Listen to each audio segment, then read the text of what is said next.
Hi everybody and welcome back to my little YouTube channel. If you're new to this channel, my name's Amanda. I'm a diagnosed autistic adult. I'm 40 years old and I was diagnosed a few years ago.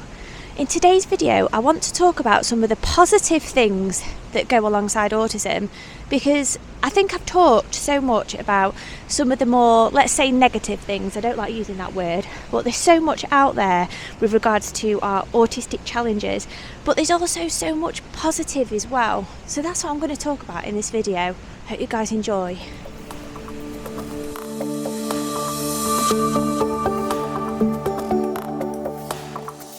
So the first positive thing I want to talk about is hyperfocus, our ability to focus on subjects for long periods of time.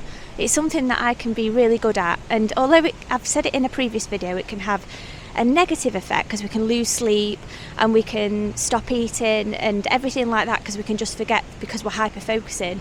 A lot of the times it's a positive thing, because if we focus on our special interests, sometimes we can go into education or university and we can go into employment settings that concentrate on our special interests, and we can really excel in those areas. Autistic people have, by nature, a strong sense of social justice, so a strong sense of what's right and what's wrong. What I mean by that is if somebody's doing 40 miles an hour in a 30 miles an hour zone in a car, we can get really upset by that, because autistic people by nature, we like to stick to rules and regulations, and we think that because we have to stick to them, everybody else around us should stick to them as well. And so if we see somebody breaking a rule, we can get really annoyed about it, and sometimes we can voice our concerns or our frustration to those people around us that are rule breakers, and sometimes it can go against us, but it's a real positive thing, because by nature autistic people are really truthful and we stick to the law. And let's not forget creativity. Autistic people, the autism community, is one of the most creative communities that exists. That's in my humble opinion anyway, and I'm sure if you've got autism you'll agree. Did you know that Elon Musk has got autism, otherwise known as Aspergers? It's the same thing. He's got autism spectrum disorder. And just look how amazing he is with the electric cars and the rockets and the Starlink satellite system. Autistic people are incredibly intelligent. The vast majority of autistic people have got an average or above average IQ. And some of us, which I'll go into in a bit, indeed have savant skills. It might just be a small minority of autistic people, but regardless, we are extremely creative individuals.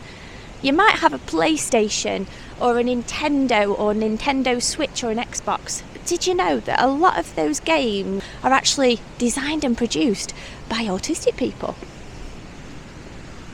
Attention to detail is a real positive attribute that goes alongside being diagnosed with autism spectrum. So we might notice the smallest of details that you might have missed. I think you may have heard the saying, thinking outside the box. It's a social nuance that I didn't understand for a long time until I researched what it meant. And what it means is that most people think in terms of a confined space, and they don't sort of think of viable alternative options. Some people might. We're all different, obviously, those with autism and those that don't have autism. So I'm not saying we all think the same, but the vast majority of people think in sort of a two-dimensional or three-dimensional reality. I hope that makes sense. It does in my mind. But autistic people can often think in a 5 or 6 dimensional universe, if that makes sense. It does in my brain anyway. But you know what I'm trying to say. We can think of things that other people that maybe don't have autism might have missed. And we can look at the smallest details. Say, for example, I'm really interested in, one of my special interests is crime scenes. So say, for example, take crime scenes. So there might be sort of a crime scene that an autistic person's working in forensics, for instance, and that autistic person might pick up the smallest of detail in, say, for example, a footprint that's been left behind. And that might have been missed by their colleagues. And so it can be a real positive thing in terms of employment, because we can apprehend criminals when otherwise they would have been missed. autistic people, myself included, are extremely honest people. And you might not like that about us, because sometimes you might ask us a question, and I've gone into this in a previous video, check it out if you're interested, about the signs and symptoms of autism. You might ask us something and we might give you a real honest answer. And a lot of the time when people ask autistic people questions, or anybody questions, they're expecting little white lies, especially women. It's that female clique. I mean that in the nicest possible way. Obviously I am female, I don't mean anything bad about that, but you know, like when somebody's saying, do I look fat in this dress, or does this look okay, and if we think that it doesn't look okay, or it's not fitting correctly, we might tell you, and we might be brutally honest, and the other person is actually expecting a little white lie. It's something that a lot of autistic people are just incapable of doing. We're incapable by nature of lying, and so it can go against us, but it's a real positive thing. Let's not forget the positivity of honesty in today's society. For example, if you've got an autistic person that's in full-time employment or part-time employment, or a voluntary employment in charity shops, for example, whatever it might be, having honesty in that candidate is just such a valuable asset. There's not much of that in this day and age, and that's why we tend to stick to the laws, we stick to rules and regulations, and we're incredibly honest people. Now, I'm not saying that we don't lie in all situations. I have autism and I am capable of lying, and I'm not going to stand here and tell you that I'm not, and that is usually because I've learnt it. It's not usually, it is because I've learnt it. I've learnt to lie, to get by in life, to seem like I'm a neurotypical person, so that I can maintain employment and I can be promoted, and so that I don't face discrimination in life. So autistic people, although we are extremely honest, a lot of us are capable of lying, not huge lies, but little white lies, so that we can get by in life. So I don't think that's too bad, and it's usually not causing anybody harm. A lot to most autistic or neurodivergent people are incapable. Not everybody, we're all different, and there are obviously autistic people who are criminals, but the vast majority of us are incapable of causing ill intent or harm to other people. So we can formulate lies, we can lie, and I can lie, but it is literally to get by in life. It's not to cause any harm. The vast majority of autistic people in our everyday scenarios, in our everyday life, are extremely honest people, and it's really, really positive. And let's just backtrack to the outside of the box thinking that I was just talking about a second ago. As a result of that, we're really good at creative thinking and creative problem solving, and that can be really good in things like computer science or biology or chemistry or forensics and those sort of employment opportunities. We are extremely creative thinkers. So next time you have an potential autistic employee in your job interview, they might not be the best at understanding social nuances and like the verbal and non-verbal communication, but just think they could add so much valuable they could be so much of a valuable asset to your team in terms of creative thinking and creative problem solving, that try and overlook all of that non-verbal communication stuff and try and think about what they could bring to your organisation.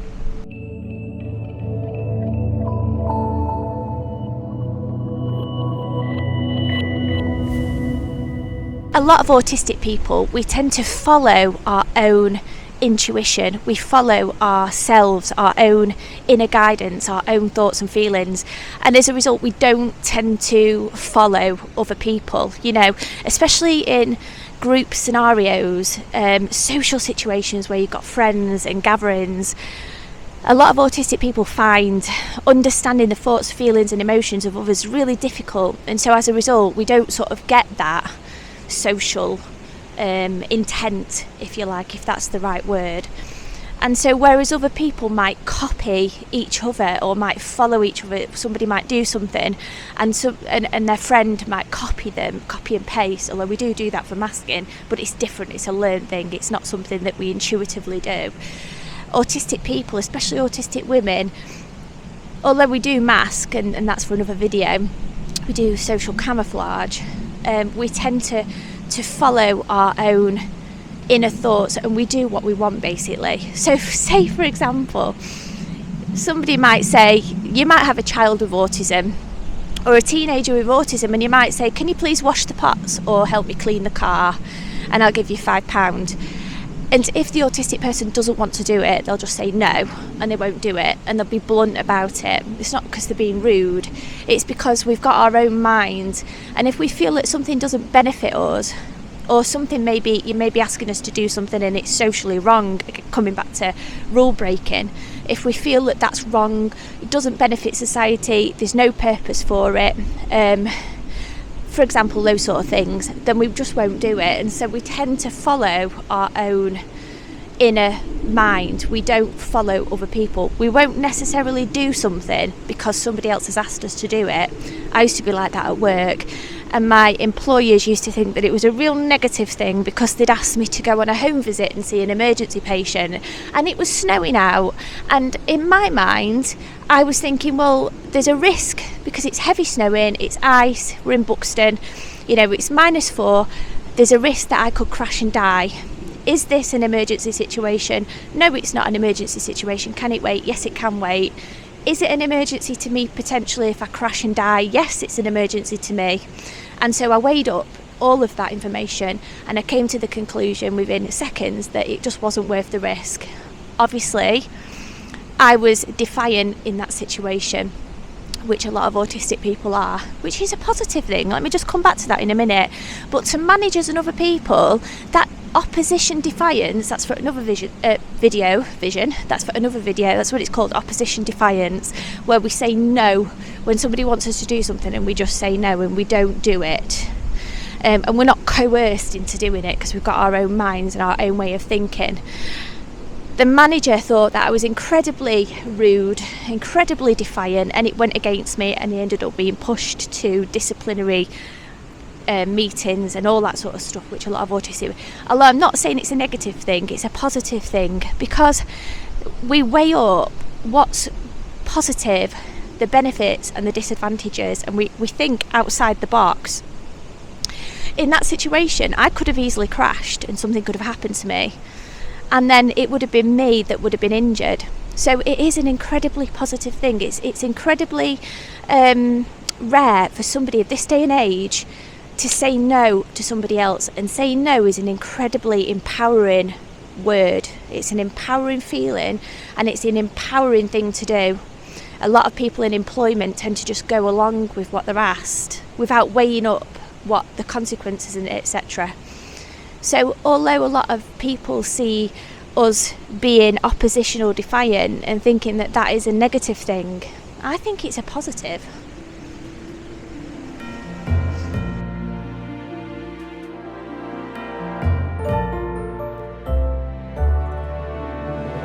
A lot of autistic people are extremely loyal.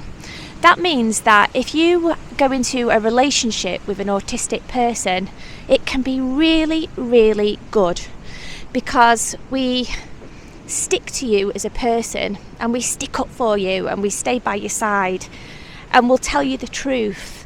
And although a lot of people think that we don't feel empathy and we don't feel emotion, and I've done it on a previous video, I've talked about empathy and feeling and understanding other people, although that's a real foreign feeling for us, and it is for me, understanding when somebody's upset and I pretend to comfort people. I do feel love, and I do feel sadness when somebody's hurt. It's really difficult to try and explain to you what I mean by that, because it's coming across like, but you don't feel empathy, but now you're saying that you do. I don't know how to respond. I do feel it when somebody's sad, I do feel it, but I don't necessarily know how to respond to it and how to comfort you. Do you understand what I'm saying? It's really difficult for me to understand, for me to explain, for you to understand, and I'm hoping that you do understand. But we tend to feel intensely. So being in a relationship or a friendship with an autistic person, we're incredibly honest, we're incredibly loyal, and we feel love intensely. And so it can be really positive for both of us. autistic people, myself included, have an excellent memory, and that's short term and long term, but my long term memory is just incredibly good. I'm not saying that we're all the same. Obviously autism is a spectrum, so if you've met one person with autism, you've met one person with autism. You've probably heard that so many times, I'm actually getting sick of saying it, but you know what I mean. We're all different like everybody else, but memory can be incredibly good with autistic people. Now, although this is about the positives with autism, a little bit of a negative is that if somebody upsets us, we can remember that for a long time and we can hold grudges, and that's the only, although it's a good thing because it protects our mental health by holding a grudge so that somebody hopefully doesn't hurt us again long term. So it's like a protective mechanism, I suppose. We've felt pain by what somebody's done in the past, and we've held that, and then we're sort of protecting our mental health so that it doesn't happen again.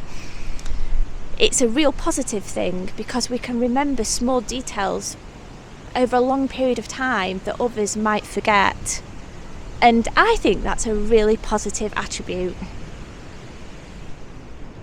I hope you guys have enjoyed this video. If you have, please consider hitting like, commenting and subscribing, and I shall see you on my next little vlog. Cheerio!